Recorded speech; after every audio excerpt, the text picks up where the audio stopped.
નમસ્કાર વિદ્યાર્થી મિત્રો, કાલના ક્લાસમાં આપણે કાળા પદાર્થ વિશે ચર્ચા કરતા હતા, પણ એ ચાલુ કરતા પહેલા એટલે કે વિકિરણ અને ઉષ્ણતા નિયમન ચાલુ કરતા પહેલા એક નાનો ટોપિક ડિસ્કસ કરવાનો રહી ગયો હતો. એની માટે માફી, પણ એ ટોપિક આપણે પહેલા પૂરો કરી લઈએ, પછી પાછો કાળા પદાર્થની ચર્ચા ચાલુ કરશું. તો આગળ જે તમને મેં આગળના વિડીયોમાં જો એડિટિંગ કરીને કીધું હતું કે થોડાક પેજ છોડી દેજો, તો એ પેજ હવે ભરવાના છે અને ટોપિકનું નામ છે વિસ્ટન બ્રિજ. આ ટોપિકનું નામ છે વિસ્ટન બ્રિજ. તમને ટેક્સ્ટ બુકમાં નહીં મળે, આ ખરેખર 12માનો કોન્સેપ્ટ છે. ફરીથી જે દર વિડીયોમાં કહું છું, આ વિડીયોમાં પણ કહીશ કે 12મામાં જે વિદ્યુત વાળું ચેપ્ટર છે એને રિલેટેડ આ ટોપિક છે, પણ અહીંયા આપણે ઉષ્માના સંદર્ભમાં વાત કરવાની છે. તો ટોપિકનું નામ શું છે? વિસ્ટન બ્રિજ. અને એની આકૃતિ આવી કંઈક આવે છે. એમાં 5 સળિયા છે અને પાંચેયના અવરોધ શું છે? R1, R2, R3, R4 અને R5. પાંચેયની ઉષ્મા વાહકતા શું છે? K1, K2 થી લઈને K5 સુધી. અને સળિયા કેવી રીતે ગોઠવેલા છે? તો જો આ પતંગ આકારે દેખાય છે તમને કે ABCD, મતલબ કે 4 સળિયાને લઈને એક ચોરસ જેવું બનાવ્યું છે અને વચ્ચે CD જોડેલો છે. આવી રીતે આપણે કઈ ગોઠવણ કરેલી છે. હવે તાપમાનનો તફાવત ક્યાં આપવાનો? તો તાપમાનનો તફાવત આપવાનો આપણે બિંદુ A અને બિંદુ B ની વચ્ચે. ધારો કે બિંદુ A ને મેં મૂક્યું TA તાપમાને અને બિંદુ B ને મેં મૂક્યું TB તાપમાને, અને TA ગ્રેટર ધેન TB છે એવું ધારી લો. તો પછી ઉષ્માનું વહન કઈ રીતે થશે? ઉષ્મા A ઉપર આવીને એની પાસે બે ઓપ્શન હશે કે A થી એને R1 માં જવું કે R2 માં જવું. એટલે અહીંયા એ બે કેવા થઈ ગયા? સમાંતરમાં થઈ ગયા. હવે C પાસે ઉષ્મા પહોંચે અને D પાસે ઉષ્મા પહોંચે ત્યારે જોવું પડશે કે D થી C જશે કે C થી D જશે. કેવી રીતે નક્કી કરશો? જો C નું તાપમાન વધારે તો C થી D ઉષ્મા જશે, અને જો D નું તાપમાન વધારે તો D થી C ઉષ્મા જશે, અને ત્યાંથી પછી અહીંયા B સુધી ઉષ્મા પહોંચશે. આવી રીતે જ્યારે ઉષ્માનું વહન થતું હોય ત્યારે લાંબુ પડી જાય અને આ દાખલો સોલ્વ કરવો અઘરો થઈ જાય. એટલે એક નાની એવી કન્ડિશન આપી દે કે આ આકૃતિમાં R1 ના છેદમાં R2 બરાબર R3 ના છેદમાં R4 છે. R1 ના છેદમાં R2 એટલે કે આનો અવરોધ અને આના અવરોધનો ગુણોત્તર એ આ બે અવરોધના ગુણોત્તર જેટલો છે. એવી એક સાઈડમાં નાની એવી કન્ડિશન આપી દે તો પછી આપણો પ્રોબ્લેમ એકદમ ઈઝી થઈ જાય. ત્યારે શું થશે? આને કહેવાય સમતોલનની સ્થિતિ, કે બ્રિજની સમતોલન સ્થિતિ. આને શું કહેવાય? આ છે બ્રિજની સમતોલન સ્થિતિ. અને સમતોલન સ્થિતિ માટે શરત શું છે કે R1 ના છેદમાં R2 બરાબર R3 ના છેદમાં R4, અથવા એવું પણ કે R1 R4 બરાબર R3 R2. કાઈ નથી કર્યું, આ 4 ને ઉપર લઈ ગયો, અહીંયા 2 ને ઉપર લઈ ગયો. જો આવું હોય એ સમયે એટલે કે સમતોલનમાં TC બરાબર TB થશે. એટલે કે C નું તાપમાન અને D નું તાપમાન, સોરી B નહીં D, તો C નું તાપમાન અને D ના તાપમાન કેવા થઈ જશે? સરખા થઈ જશે. તાપમાન સરખું થઈ ગયું એટલે અહીંયાથી તો કોઈ વહન થતું નથી, એટલે આ સળિયો હોય કે ન હોય કાઈ ફરક પડશે નહીં. ફરીથી કહું છું, આ સમતોલનની સ્થિતિમાં C થી D કે D થી C કોઈ પ્રકારનું વહન થતું નથી. અને જો વહન થતું ન હોય એટલે સળિયો હોય કે ન હોય કે ફરક નહીં પડે. એટલે A થી જે C તરફ ઉષ્મા જશે એટલી જ ઉષ્મા B તરફ આવશે. એને ધારો કે અહીંયા 10 જૂલ ઉર્જા જાય તો 10 જૂલ ઉર્જા આમાં જ આવશે. અહીંયાથી નીચે જવાનું તો કોઈ ઓપ્શન નથી. એ રીતે નીચે ધારો કે 20 જૂલ ઉર્જા જતી હોય તો એ અહીંયાથી 20 જૂલ ઉર્જા જશે. એટલે આ પ્રોબ્લેમ હવે કેવો થઈ ગયો? ઈઝી થઈ ગયો. અહીંયા જો AC અને CB એ શ્રેણીમાં જોડેલા છે અને AD અને DB એ શ્રેણીમાં જોડેલા છે. તો પછી આની તમે સમતુલ્ય સર્કિટ પણ દોરી શકો. હવે હું દોરું છું, તમારે દોરવાની નથી, ખાલી તમને સમજાવવા માટે કહું છું. એટલે એની સર્કિટ કેવી આવશે? આવી આવશે અને આમ. એટલે પ્રોબ્લેમ પછી એકદમ ઈઝી થઈ જશે. આ R1 R3 થશે, આ R2 R4 થશે, અને પછી એ બંને કેવા છે? સમાંતરમાં છે. પછી આગળની ગણતરી ઈઝી થશે. હમણાં એક દાખલો લઈશું એટલે આવડી જશે. તો સમતોલનની સ્થિતિમાં TC બરાબર TD. હવે જો બધાના પરિમાણ સરખા હોય તો, જો પરિમાણ સરખા હોય તો,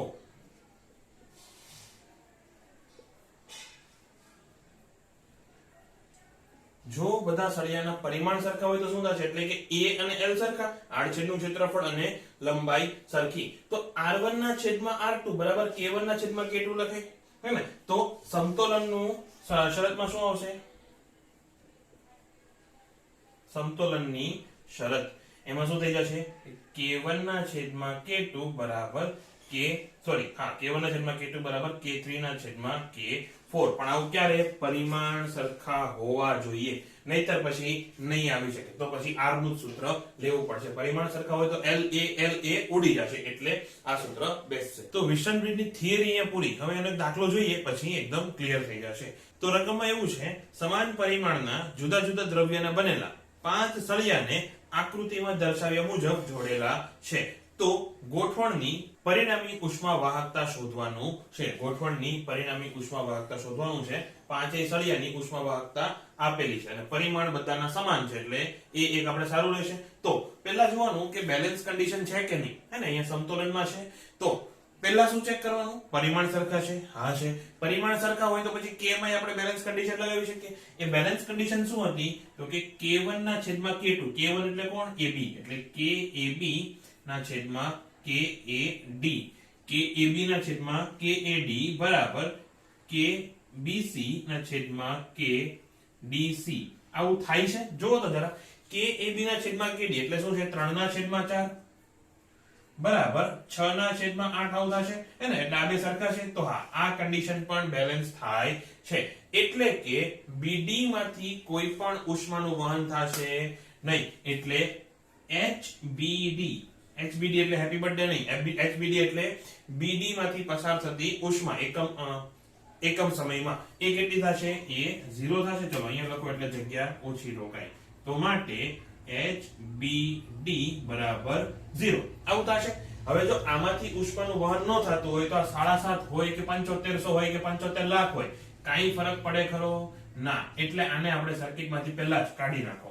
તો આવી થઈ ગઈ આપણી સર્કિટ. હવે શું કીધું તું? વચ્ચેનો ભાગ કાઢી નાખો, પછી આપણી સર્કિટ ઈઝી છે. હવે તો જો AB સમાંતરમાં, AB અને BC કેવા છે?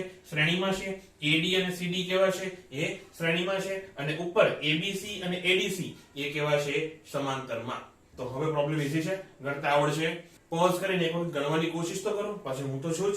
તો હવે હું સોલ્વ કરું છું. આશા રાખું તમે પોઝ કર્યો હશે. લગભગ કોઈ કર્યો નહીં હોય મને ખબર છે, પણ ચલો હવે હું ગણું છું. તો પહેલા એક ના અવરોધ શોધી લો. એટલે કે RAC નહીં, સોરી, RAB, RBC, શું આવ્યું બીજું? AD અને અહીંયા ચલો અહીંયા જ લખો RAD અને RDC. આ ચારેયના અવરોધ પહેલા શોધી લો. તો અવરોધ શું થાય? L ના છેદમાં Ka.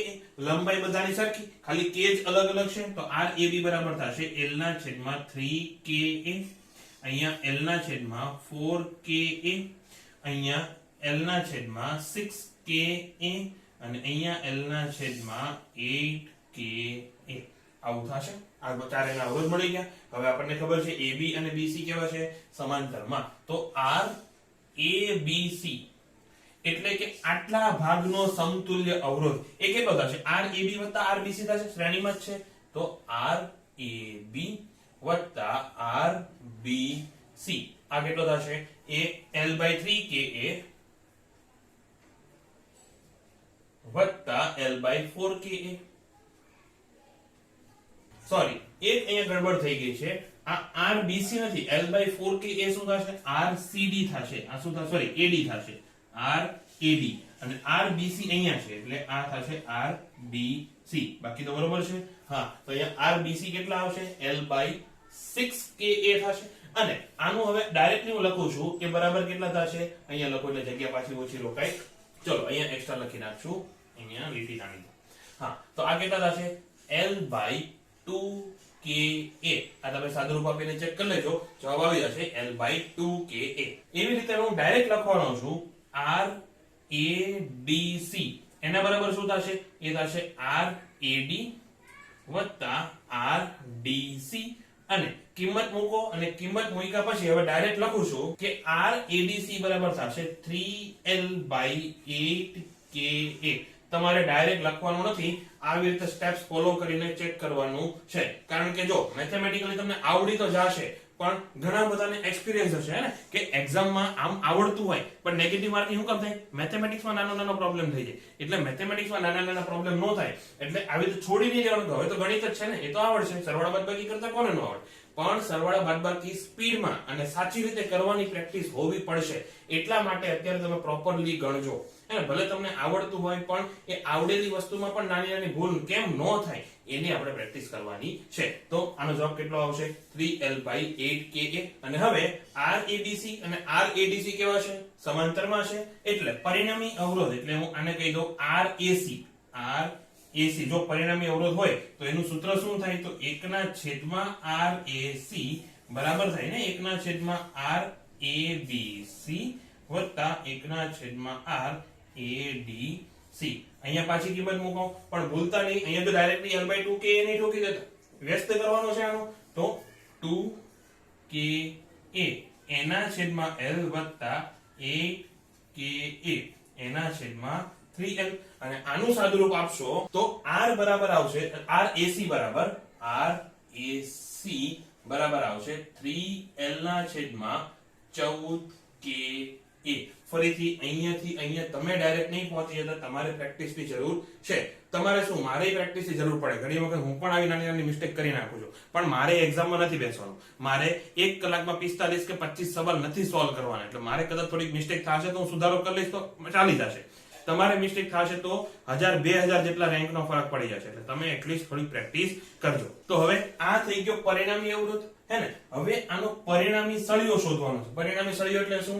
સમાન પરિમાણનો અને એક જ દ્રવ્યનો બનેલો સળિયો હોય તો એ સળિયો કેવો દેખાય? તો જો ધારો કે એક સળિયાના આડછેદનું ક્ષેત્રફળ a છે અને એક સળિયાની લંબાઈ l છે, તો ઉપરની બાજુની ટોટલ લંબાઈ કેટલી? 2l. એટલે આને આવું કહી શકાય કે નહીં? આવી રીતે આમ 4 સળિયા હતા એવું તમે કહી શકો, જોડેલા હતા એ આવી રીતે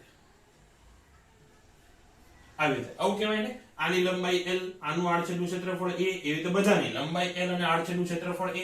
તો પરિણામી અવરોધ માટે પરિમાણ શું થશે? તો પરિણામી અવરોધ માટે લંબાઈ કેટલી થશે? એકની લંબાઈ l હતી, એવા બે સળિયા છે ઉપર, હે ને? ઉપર એ 2 અને નીચે 2, એટલે ઉપર ટોટલ લંબાઈ 2l, નીચે લંબાઈ 2l. એટલે આમ ટોટલ લંબાઈ કેટલી થશે? 2l થશે. અને આડછેદનું ક્ષેત્રફળ કેટલું થશે? એ 2a થશે, હે ને? 2l લંબાઈના બે સળિયા જોડ્યા હતા, એક સળિયાનું આડછેદનું ક્ષેત્રફળ a, નીચેના બીજા સળિયાનું આડછેદનું ક્ષેત્રફળ a. તો ટોટલ ક્ષેત્રફળ કેટલું? 2a. અને ઉષ્મા વાહકતા ઉવા લખું છું. ઉષ્મા વાહકતા એ ધારો કે KEQ. ઉષ્મા વાહકતા કેટલી છે? KEQ. તો એના માટે R શું થશે? REQ બરાબર થશે L 2L ના છેદમાં 2KEQA, હે ને? L ના છેદમાં KA, તો L ની જગ્યાએ કેટલા? 2L અને A ની જગ્યાએ 2A. આને તમે આની સાથે સરખાવો. અચ્છા, આ કેટલું થશે? બગડો કેન્સલ થશે. L ના છેદમાં KEQ ગુણ્યા A થશે. હવે આ બે ને સરખાવો. આને કહી દો પરિણામ નંબર 1, આને કહી દો પરિણામ નંબર 2. 1 અને 2 ને સરખાવતા અહીંયા એવું લખી નાખો. 1 અને 2 ને સરખાવતા 1 ના છેદમાં KEQ બરાબર આવશે 3 ના છેદમાં 14. L/a તો કેન્સલ થઈ, 14k. L/a તો બે બાજુ કેન્સલ થઈ જશે. અહીંયા જગ્યા નથી એટલે હું શોર્ટમાં લખું છું. તમે પ્રોપરલી લખજો, ફરીને કહું છું. તો માટે KEQ બરાબર કેટલું આવશે? 14k ના છેદમાં 3. આ થશે તમારો જવાબ. અને આવી રીતે પરિણામી અવરોધ કે પરિણામી ઉષ્મા વાહકતા શોધવાની થશે. અહીંયા ફરીથી લંબાઈ 2l અને ક્ષેત્રફળ 2a કેમ લીધું એ ફરીથી સમજાવું છું. જો આ AB અને BC તમે સમાંતરમાં શ્રેણીમાં જોડેલા છે, તો ધારો કે આ A સળિયો, હે ને? આટલું આ A, આ B અને આ C. એની નીચે સમાંતરમાં તમે AD અને DC સળિયા જોડેલા છે, એટલે એને તમે આવી રીતે બતાવી શકો. ફરીથી આ A તો છે, અહીંયા C તો છે, અને આ બિંદુ કયું? D. હવે જો એક સળિયાની લંબાઈ l હતી, તો આ જે પરિણામી સળિયો બન્યો એની કુલ લંબાઈ કેટલી બની? 2l. એક સળિયાના આડછેદનું ક્ષેત્રફળ a હતું અને પરિણામી સળિયો જે બન્યો કુલ આડછેદનું ક્ષેત્રફળ કેટલું થયું? 2a. એટલે અહીંયા લંબાઈ 2l અને ક્ષેત્રફળ 2a રાખેલું છે. હવે આગળનો અને વાહકતાનો છેલ્લો દાખલો. વાહકતાનો, આજના ક્લાસનો નહીં, તો વાહકતાનો છેલ્લો દાખલો. એક સમાન દ્રવ્યની બનેલી ચોરસ ફ્રેમના પાસેના બે શિરોબિંદુ પાસે અથવા બે ખૂણા પાસેના તાપમાન કેટલા છે? 100 અને 0 ડિગ્રી સેલ્સિયસ છે, અથવા 0 ડિગ્રી અને 100 ડિગ્રી સેલ્સિયસ છે.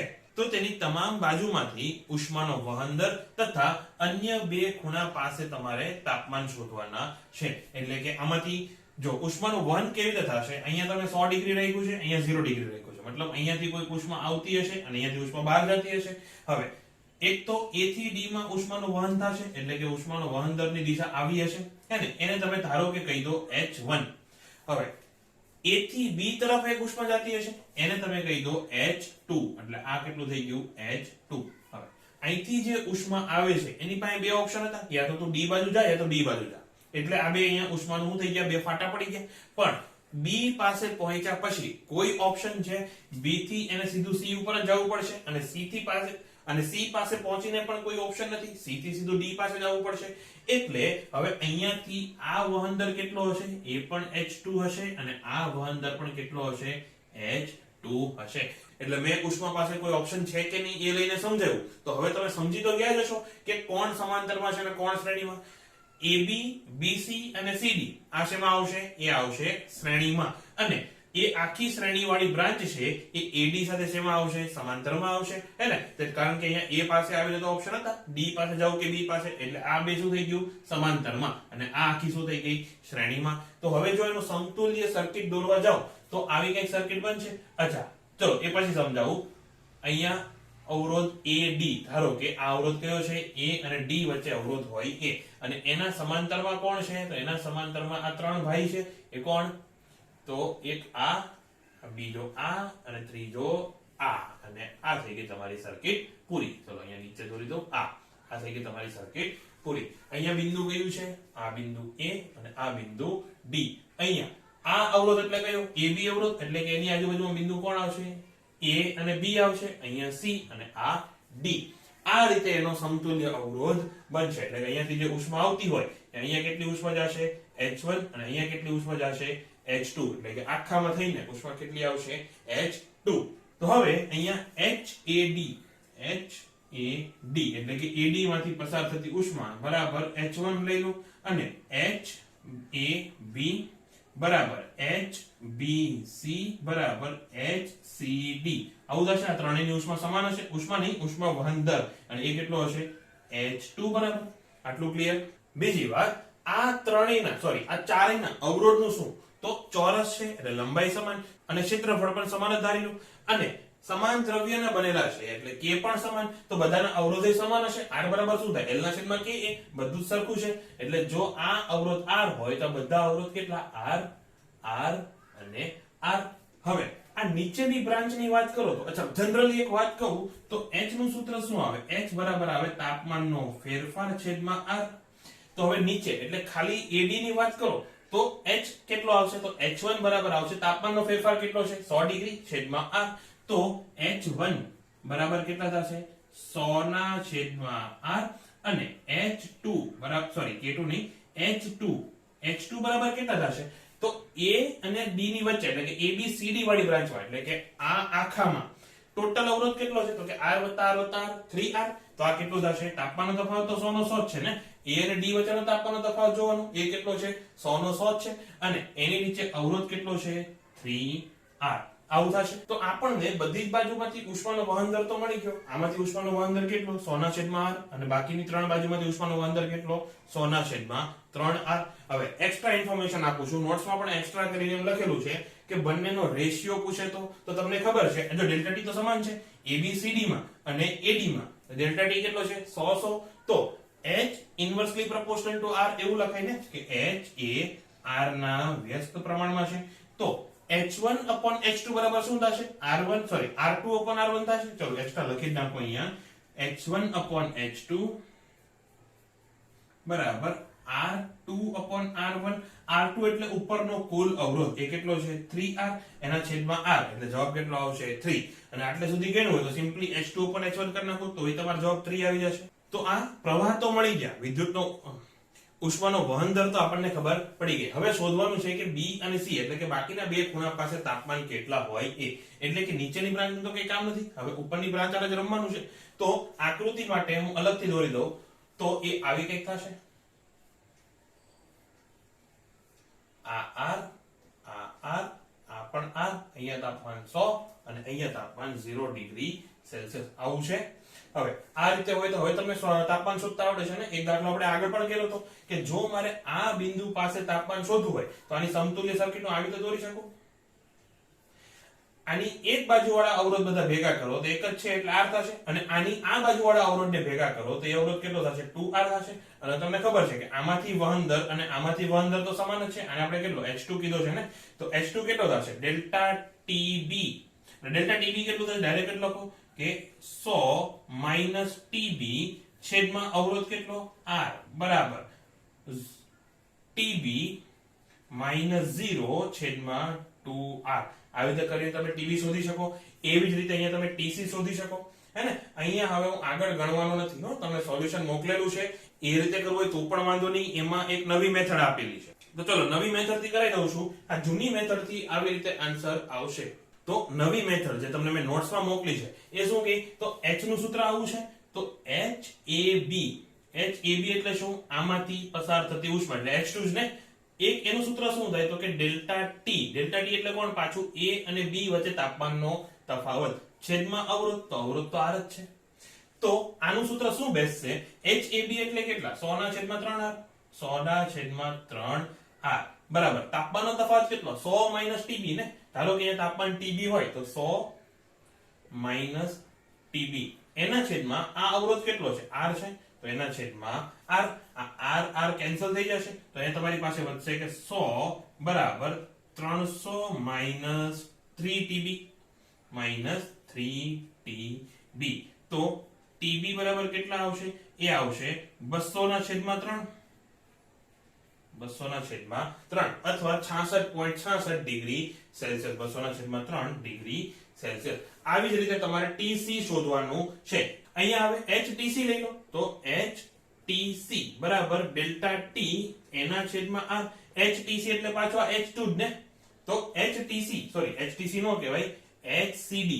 HCD આ HCD CD અવરોધમાંથી ઉષ્મા જો વહન દર જે હોય એ એના બરાબર ડેલ્ટા T ના છેદમાં R. HCD એટલે કેટલો H2 જ. H2 એટલે કેટલો 100 ના છેદમાં 3R બરાબર ડેલ્ટા ટી. ડેલ્ટા ટી કેટલો C અને D વચ્ચે તાપમાનનો તફાવત કેટલો, તો કે TC માઈનસ 0. D નું તાપમાન તો 0 હતું એના છેદમાં R. પાછા RR કેન્સલ થઈ ગયા તો TC બરાબર કેટલો 100 ના છેદમાં 3. તો TC બરાબર 33.33 ડિગ્રી સેલ્સિયસ અથવા C ના છેદમાં 3 ડિગ્રી સેલ્સિયસ એવું રાખો તો પણ વાંધો નહીં. તો આ થઈ ગયા દરેક બિંદુ પાસેના તાપમાન. અહીંયા 100, અહીંયા 66.66, અહીંયા 33.33 અને અહીંયા 0. બસ આ દાખલો અહીંયા પૂરો.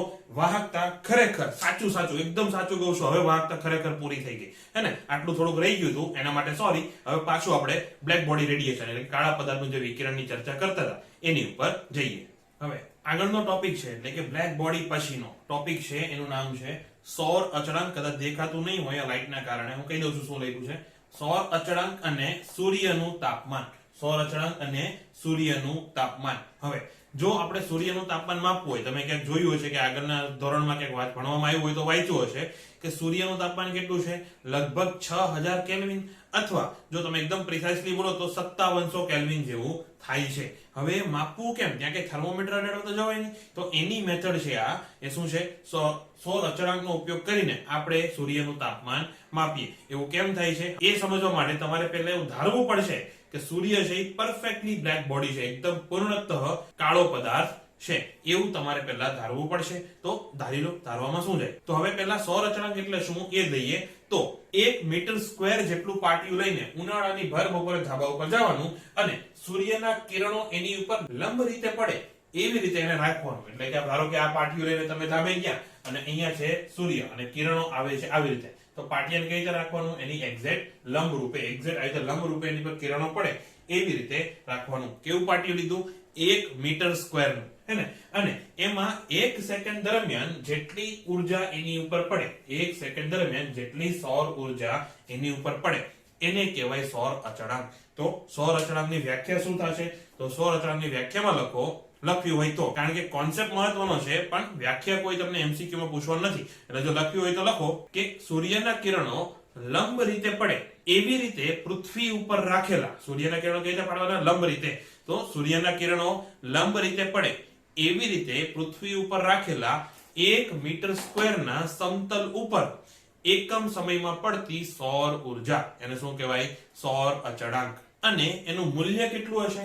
તો એ હશે 1940 જૂલ પ્રતિ સેકન્ડ. 1940 જૂલ પ્રતિ સેકન્ડ. અને એ પણ કોની ઉપર? 1 મીટર સ્ક્વેર ઉપર ને, એટલે જૂલ પ્રતિ સેકન્ડ પ્રતિ મીટર સ્ક્વેર આવું કેવું પડશે. એટલે જો તમે 2 મીટરનું પાટિયું લઈને જાવ તો આનું ડબલ પડશે. એટલા માટે તો આ શું થઈ ગયું? જૂલ પ્રતિ સેકન્ડ પ્રતિ મીટર સ્ક્વેર. અને જૂલ પ્રતિ સેકન્ડ એટલે કોણ? પાવર ને, એટલે વોટ. તો તમે આવી રીતે પણ લખી શકો કે 1940 વોટ પ્રતિ મીટર સ્ક્વેર. ચલો અહીંયા લખી નાખું 1940 વોટ પ્રતિ મીટર સ્ક્વેર. 1 મિનિટ, સોરી 1900 નહીં, 1340. કંઈક વધારે પડતી જ ઉર્જા આવી ગઈ. તો 1340 વોટ પ્રતિ મીટર સ્ક્વેર આ થશે સૌર અચળાંક. અને જો તમારે કેલરીમાં ફેરવવું હોય તો બીજો એકમ છે 1.937. એટલે અહીંયા મારા ભૂલથી 19 લખાઈ ગયું. 1.937 કેલરી પ્રતિ સેન્ટીમીટર સ્ક્વેર. હવે 1 મીટર સ્ક્વેર નું પાટિયું નહીં, ધારો કે તમારી પાસે નથી, નાનું 1 સેન્ટીમીટર સ્ક્વેર નો ટુકડો લઈ જાઓ, એની પર કેટલી ઉર્જા પડશે 1 સેકન્ડમાં? 1.937 કેલરી સેન્ટીમીટર સ્ક્વેર પ્રતિ સેકન્ડ. તો આવી રીતે એના બે એકમો આવશે. જૂલ પ્રતિ સેકન્ડ મીટર સ્ક્વેર લખો અથવા કેલરી પ્રતિ સેન્ટીમીટર સ્ક્વેર સેકન્ડ. આ મૂલ્યો યાદ રાખવાના છે. સૌર અચળાંકના મૂલ્ય ફરજિયાત યાદ રાખવાના છે. એમસીક્યુ માં તમને ડાયરેક્ટલી પૂછી લે કે નીચેનામાંથી સૌર અચળાંકનું મૂલ્ય કેટલું છે, તો એ આ. તો હવે સૌર અચળાંકનો ઉપયોગ કરીને સૂર્યનું તાપમાન કેવી રીતે માપવું એની ચર્ચા કરવાની છે. તો ધારો કે સૂર્યનું તાપમાન T, સૂર્યની ત્રિજ્યા R અને આ છે પૃથ્વી, અને પૃથ્વીની કક્ષાની ત્રિજ્યા એટલે D. ફરીથી ત્રણ વસ્તુ આપણે ધારી લીધી. ધારો કે સૂર્યની ત્રિજ્યા કેટલી છે? Capital R. પૃથ્વીની જે કક્ષા છે એની ત્રિજ્યા કેટલી છે? Small d. અને સૂર્યનું તાપમાન છે T.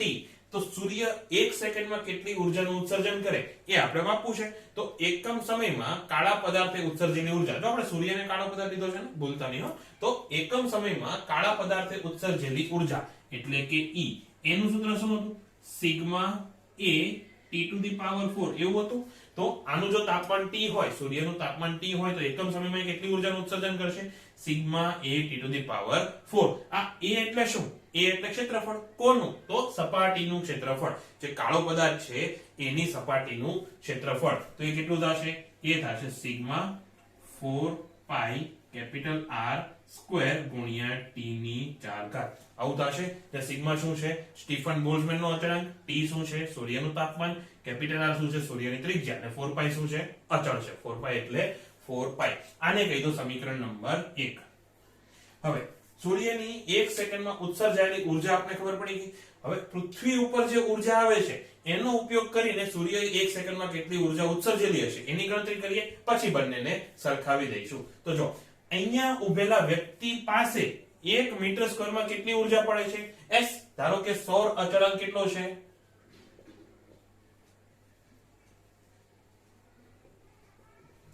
સૌર અચળાંક S એટલે શું?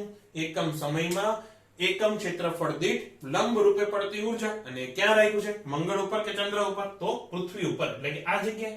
એટલે અહીંયા એકમ ક્ષેત્રફળ એટલે નાનું એવું અહીંયા એકમ ક્ષેત્રફળ હોય એની ઉપર આટલી ઉર્જા પડે છે ને, એવા સૂર્યની આસપાસ એટલા અંતરે ટોટલ કેટલા ક્ષેત્રફળ હશે?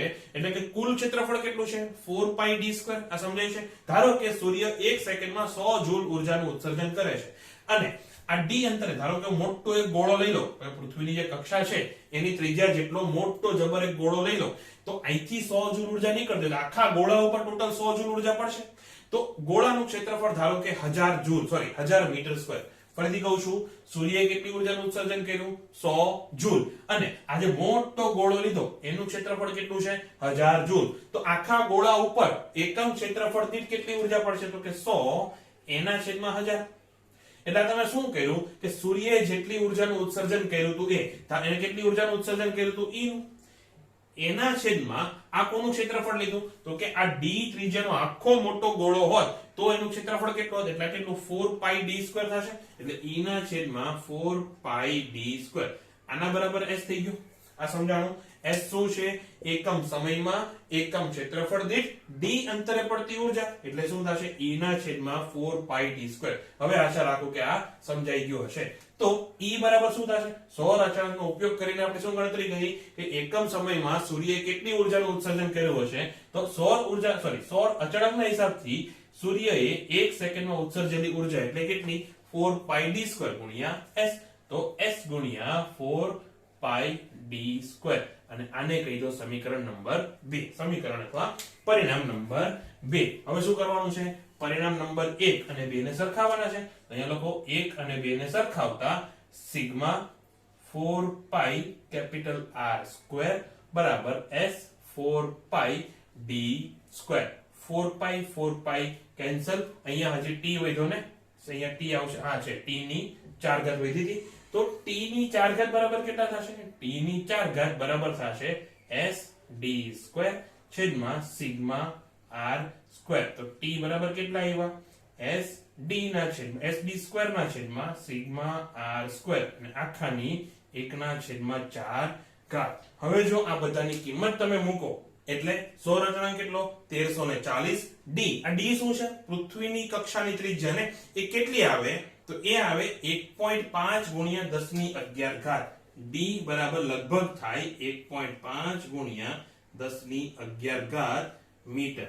અને આ d નું મૂલ્ય થયું. પછી સિગ્મા તો તમને ખબર છે, સિગ્મા બરાબર 5.678 ગુણ્યા 10 - 8 ઘાત, અને r બરાબર થશે 7 ગુણ્યા 10 - 8 ઘાત. આ શું છે? કેપિટલ R, આટલા મીટર. તો આ થઈ સૂર્યની ત્રિજ્યા. આ બધી કિંમત જો તમે આમાં મૂકશો તો આની ખીચડી પાકીને છેલ્લે t બરાબર કેટલા આવશે? 5732 કેલ્વિન. 5732 કેલ્વિન જેટલું સૂર્યનું તાપમાન થશે. તો ફરીથી આ વસ્તુ એક સમજાઈ દઉં છું, કારણ કે આ વસ્તુ થોડી કન્ફ્યુઝિંગ હતી, મને ખબર છે કે s 4πd² કેમ લીધું. તો આ s શું છે? એકમ સમયમાં એકમ ક્ષેત્રફળ દીઠ આવતી ઉર્જા, અને એ પણ ક્યાં? તો કે d જેટલા અંતરે. ફરીથી આપણે સેમ ઉદાહરણ લઈ લો. ચલો સૂર્યને મૂકો સાઈડમાં, એક લઈ લો નાનો એવો બલ્બ. આપણી પાસે એક અહીંયા બલ્બ છે, એ 1 સેકન્ડમાં 10 જૂલ ઉર્જાનું ઉત્સર્જન કરે છે. 1 સેકન્ડમાં કેટલી ઉર્જાનું ઉત્સર્જન કરે છે? 10 જૂલ. હવે એની આજુબાજુ ધારો કે આટલા અંતરે એક ગોળો લઈ લો. આ બલ્બની આજુબાજુમાં એક આપણે ગોળાકાર પૃષ્ઠ લીધું, તો અહીંથી 100 જૂલ ઉર્જા જશે, તો આખા ગોળા ઉપર કુલ ઉર્જા તો કેટલી? 100 જૂલ જ પડતી હશે. એટલે જો સૂર્ય 1 સેકન્ડમાં E જેટલી ઉર્જાનું ઉત્સર્જન કરે, તો આ જે ગોળો આપણે લીધો, ધારો કે પૃથ્વીની જે કક્ષા છે એની ત્રિજ્યા કેટલી? d. તો તમે d ત્રિજ્યાનો સૂર્યને કેન્દ્રમાં રાખીને એક મોટો ગોળો વિચારો, તો આખા ગોળા ઉપર પડતી કુલ ઉર્જા કેટલી હશે? જેટલી સૂર્ય ઉત્સર્જન કરે એ.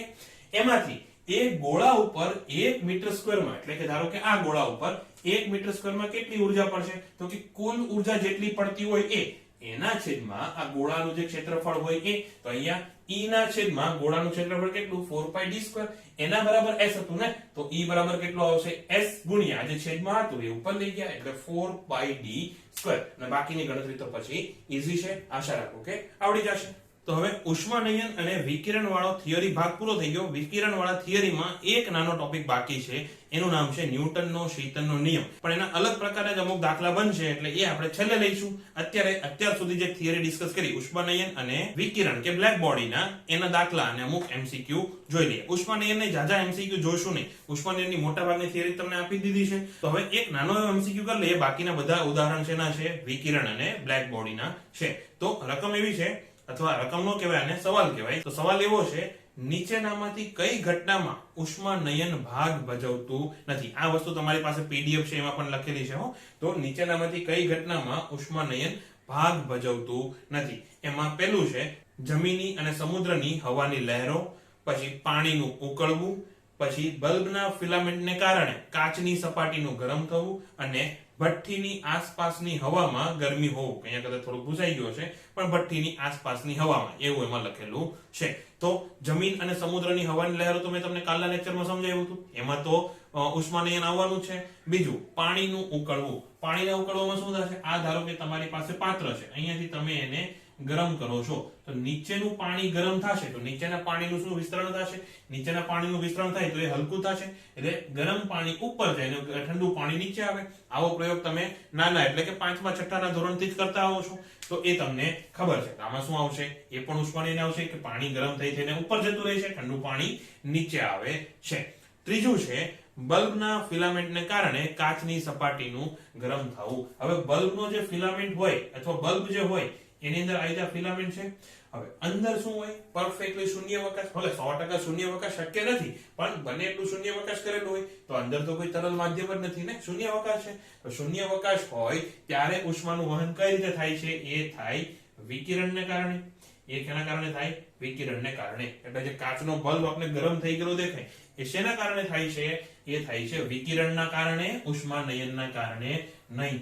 એટલે એમાં જવાબ શું આવશે? Option C. અને ભઠ્ઠીની તો તમને ખબર જ છે, તો ભઠ્ઠીની જે દિવાલ હોય એની આસપાસની હવા ગરમ થઈને એ તો બહાર ભાગી જશે, એટલે ત્યાં ગરમી જે તમને ફીલ થાય છે એ શેના કારણે આવે છે? એ આવે છે ઉષ્માનયનના કારણે. હવે એમસીક્યુ નંબર 2 છે, -10 ડિગ્રી સેલ્સિયસ તાપમાને બરફને 27 ડિગ્રી સેલ્સિયસ તાપમાન વાળા રૂમમાં મૂકવામાં આવે તો બરફ.